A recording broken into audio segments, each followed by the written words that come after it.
brought to you by Vega, a product by Sensodyne and Women. We are Zubal.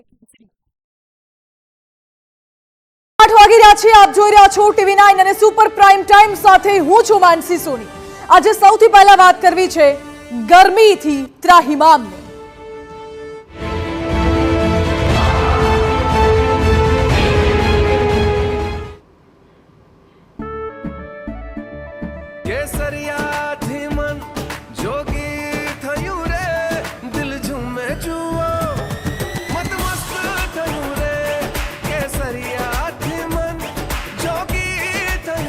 हर पल मनाओ केसरी त्योहार विमल बोलो जुबान केसरी. આજે રાજ્યભરમાં કાળઝાળ ગરમી જોવા મળી હતી.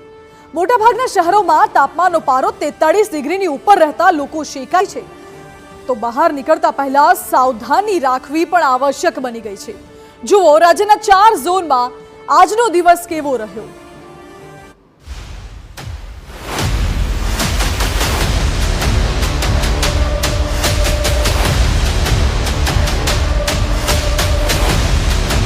કાળઝાળ ગરમી,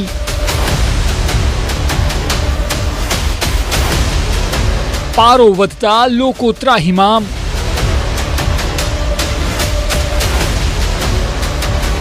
8 શહેરોમાં ઓરેન્જ એલર્ટ.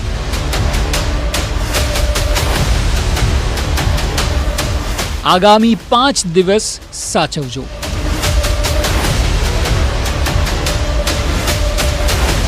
રાજ્યની જનતા આખા દિવસ દરમિયાન કાળઝાળ ગરમીથી ત્રાહિમામ પોકારી ઉઠી. અનેક શહેરો અને જિલ્લાઓની પ્રજા તાપના પ્રકોપથી હેરાન પરેશાન જોવા મળી હતી. બપોર દરમિયાન લગભગ આખા રાજ્યમાં 42 ડિગ્રીથી 45 ડિગ્રી સુધીનું તાપમાન જોવા મળ્યું. કાળઝાળ ગરમીમાં લોકોએ બચવા માટે ઠંડા પીણાનો સહારો લેતા હતા. અલગ અલગ શહેરો અને જિલ્લાઓની જો વાત કરવામાં આવે તો અમદાવાદમાં 45 ડિગ્રી તાપમાન જોવા મળ્યું. અમદાવાદમાં આકાશમાંથી રીતસરના અગનગોળા વરસ્યા હતા. છેલ્લા 2 દિવસથી શહેરનું તાપમાન 44 ડિગ્રીની આસપાસ નોંધાઈ રહ્યું છે. ત્યારે આજે 45 ડિગ્રી સુધી પહોંચી ગયું હતું. જોકે હીટવેવને લઈને એએમસીએ પણ એક્શન પ્લાન ઘડ્યો છે, જે અંતર્ગત 144 બીઆરટીએસ બસ સ્ટેન્ડ અને 19 એએમટીએસ ડેપો પર પીવાના પાણીની તેમજ ઓઆરએસની વ્યવસ્થા કરવામાં આવી છે. તો સાથે સાથે એનજીઓ અને સ્વૈચ્છિક સંસ્થાઓ દ્વારા પણ અનેક સ્થળોએ ઠંડી છાશ અને શરબતના વિતરણનું આયોજન કરાયું છે. સુરેન્દ્રનગર 44.7 ડિગ્રી. સૌથી વધુ જે શહેરો અને જિલ્લાઓમાં ગરમી પડી છે તેમાંથી એક જિલ્લો છે સુરેન્દ્રનગર. 44.7 ડિગ્રી ગરમીનો સામનો લોકોએ કરવો પડ્યો. અંગ દજાડતી ગરમીને લીધે બપોરે રોડ રસ્તા ખાલી જોવા મળ્યા હતા. સુરેન્દ્રનગર જિલ્લાની અંદર તાપમાનનો પારો આસમાને પહોંચ્યો છે તેમ કહી શકાય. કારણ કે ગુજરાતના તાપમાનમાં સૌથી વધુ તાપમાનનો પારો સુરેન્દ્રનગર જિલ્લામાં નોંધાયો છે. 44.7 ડિગ્રી તાપમાન નોંધાતા લોકો ત્રાહિમામ પોકારી ઉઠ્યા છે અને લોકો ઠંડા પીણાનો સહારો લઈ રહ્યા છે કે ઘરમાં પુરાઈ રહ્યા છે. ત્યારે શહેરના રસ્તા સુમસામ ભાસી રહ્યા છે. વાત કરવામાં આવે તો તંત્ર તરફથી પણ એલર્ટ જાહેર કરવામાં આવ્યું છે કે લોકોએ બહાર ના નીકળવું, ઠંડા પીણા પીવા અને લીંબુ શરબત પીવા જેવી સૂચના આપવામાં આવી છે. અને હજુ વધુ ગરમી પડશે તેવું હવામાન ખાતું પણ જણાવી રહ્યું છે. અને વાત કરવામાં તો સુરેન્દ્રનગર જિલ્લાની અંદર કચ્છનું નાનું રણ આવેલું છે. આ રણની અંદર જે સુરેન્દ્રનગર જિલ્લાની અંદર તાપમાન નોંધાય તેથી 3 ડિગ્રી વધુ હોય છે, જેથી રણમાં અગરિયાઓ પણ હાલ શેકાઈ રહ્યા છે તેમ કહી શકાય. હવે સુરેન્દ્રનગરને આ ત્રાહિમામ ગરમીથી કુદરત ક્યારે બચાવે છે તે જોવું રહ્યું. કચ્છ 43 ડિગ્રી.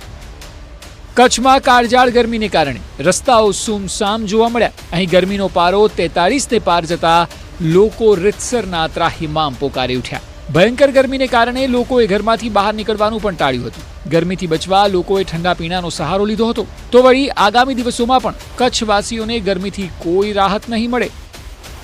જે રીતે હવામાનમાં પલટો આવ્યો છે અને જે રીતે 4 દિવસ સુધી ગુજરાતના અનેક વિસ્તારોમાં વરસાદ ખાબક્યો હતો, તેને કારણે ક્યાંકથી ચોક્કસથી લોકોને ગરમીમાં રાહત મળી હતી. પરંતુ જે રીતે હવામાન વિભાગ દ્વારા નવી આગાહી કરવામાં આવી છે અને તેની અસર છે તે ક્યાંક જોવા મળી રહી છે. ભુજની વાત કરવામાં આવે તો ભુજમાં જે રીતે ગઈકાલે 43.8 ડિગ્રી તાપમાન છે તે નોંધાયું હતું અને સાથે સાથે રાજ્યના અન્ય મથકો છે કે ત્યાં જે પારો છે ગરમીનો તે 44 ડિગ્રીએ પહોંચ્યો હતો. આજે બીજો દિવસ છે આગાહીનો અને જે રીતે જોઈ શકાય છે કે આગાહી કરવામાં આવી તે મુજબ ગરમી છે તે ગરમીનો પ્રકોપ ક્યાંક ને ક્યાંક લોકોના જનજીવન પર પણ જોવા મળી રહ્યો છે. અત્યારે આપણે ભુજના જે મુખ્ય રસ્તાઓ છે ત્યાં ઉપસ્થિત થઈને જે રીતે જોઈ શકાય છે કે આ જે રસ્તાઓ છે ત્યાં વાહનોની સતત અવર જવર છે તે રહેતી હોય છે, પરંતુ અત્યારે જે રીતે જોઈ શકાય છે કે લોકોની પાકી હાજરી છે તે રસ્તાઓ પર જોવા મળી રહી છે. રસ્તાઓ સુમસાન ભાસી રહ્યા છે. ક્યાંક ને ક્યાંક સામાન્ય રીતે ગરમીમાં લોકો ગરમીથી રાહત મેળવવા માટે ઠંડા સહારા લેતા હોય છે, પરંતુ જે રીતે જોઈ શકાય છે કે અત્યારે લોકો તે પણ નથી લાભ લઈ રહ્યા. એટલે કહી શકાય કે ગરમીનો પ્રકોપ છે તે જોવા મળી રહ્યો છે. આગામી 22 તારીખ સુધી ગરમી છે તેની અસર છે તે ગુજરાતમાં રહે તેવી હવામાન વિભાગ દ્વારા આગાહી વ્યક્ત કરવામાં આવી છે, અને તેની અસર છે તે ક્યાંક ને ક્યાંક રસ્તાઓ પર પણ જોવા મળી રહી છે. સાબરકાંઠા 43 ડિગ્રી. ઉત્તર ગુજરાતમાં પણ હીટવેવની અસર જોવા મળી. સાબરકાંઠામાં ગરમીનો પારો 43 ડિગ્રીને પાર પહોંચ્યો હતો. કાળઝાળ ગરમીને લઈને રસ્તાઓ સુમસામ બન્યા છે. તો હિંમતનગર, ઈડર અને મોડાસામાં પણ આ જ પરિસ્થિતિ હતી. બપોરના સમયે રસ્તાઓ પર જાણે કે કર્ફ્યુ હોય તેવો માહોલ જોવા મળ્યો. અંગ દજાડતી ગરમીને લઈને લોકો ઠંડા પીણાનો સહારો લેતા પણ જોવા મળ્યા. ઉલ્લેખનીય છે કે સતત એક સપ્તાહથી સાબરકાંઠામાં ગરમીનો પારો ઊંચો જઈ રહ્યો છે. વાત કરવામાં આવે તો જે પ્રકારે હવામાન વિભાગે આગાહી કરી હતી કે ઉત્તર ગુજરાતના જે શહેરો જે છે તે શહેરો ગરમ રહેશે તે પ્રકારની આગાહી પ્રકારના દ્રશ્યો જોઈ શકાય છે. અત્યારે હાલ આ હિંમતનગર શહેરના દ્રશ્યો દર્શાવી છે. હિંમતનગર શહેર પણ રાજ્યના ગરમ શહેરો પૈકીનું એક ગરમ શહેર માનવામાં આવે છે. હિંમતનગરની નજીક આવેલી ઈડર શહેર જે છે તે પણ ખૂબ જ ગરમ રહેતું હોય છે. આ દ્રશ્યો જે છે તે હિંમતનગર શહેરના છે. આ હિંમતનગર શહેરના હાર સમાન વિસ્તાર છે. આ વિસ્તારમાં વહેલી સવારથી 11 વાગ્યા સુધીનો સમય જે છે તે લગભગ ભીડભાડ વાળો છે. લગભગ અહીં અવર જવર પણ મોટી સંખ્યામાં રહેતી હોય છે, પરંતુ આ બપોરના દ્રશ્યો જોઈ શકાય છે. આ ગરમીના દ્રશ્યો છે. જે પ્રકારે સુમસામ જે રસ્તાઓ થયા તે પ્રકારના દ્રશ્યો જોવા મળે છે. હિંમતનગર શહેર અને ઈડર શહેરના મોટાભાગના જે વિસ્તાર છે, મોટાભાગના રસ્તાઓ છે જે ત્યાં આ જ પ્રકારે સુમસામ જોવા મળતા હોય છે. હવામાન વિભાગે પણ ઓરેન્જ એલર્ટ આજે જાહેર કર્યું હતું, અને શનિવાર જે છે તે શનિવારની ગરમી પણ આખરી ગરમી બની રહેશે તે પ્રકારની આગાહી કરવામાં આવી હતી. તે જ પ્રકારના દ્રશ્યો જે છે તે ઉત્તર ગુજરાતના શહેરોમાં પણ જોવા મળી રહ્યા છે. એટલે એક વાત ચોક્કસ છે કે વર્તમાન સ્થિતિને જોતા આવનારો સમય પણ કપરો રહી શકે તેમ છે.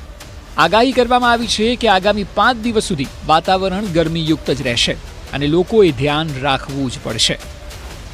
हीट वेव की वार्निंग आने वाले 5 दिनों के लिए दी गई है गुजरात और सौराष्ट्र रीजन के लिए, और जो ज़िले हैं जहां पे हीट वेव की वार्निंग दी गई है वो गुजरात रीजन का वलसाड ज़िला है, जहां पे आने वाले 5 दिनों तक हीट वेव की वार्निंग दी गई है.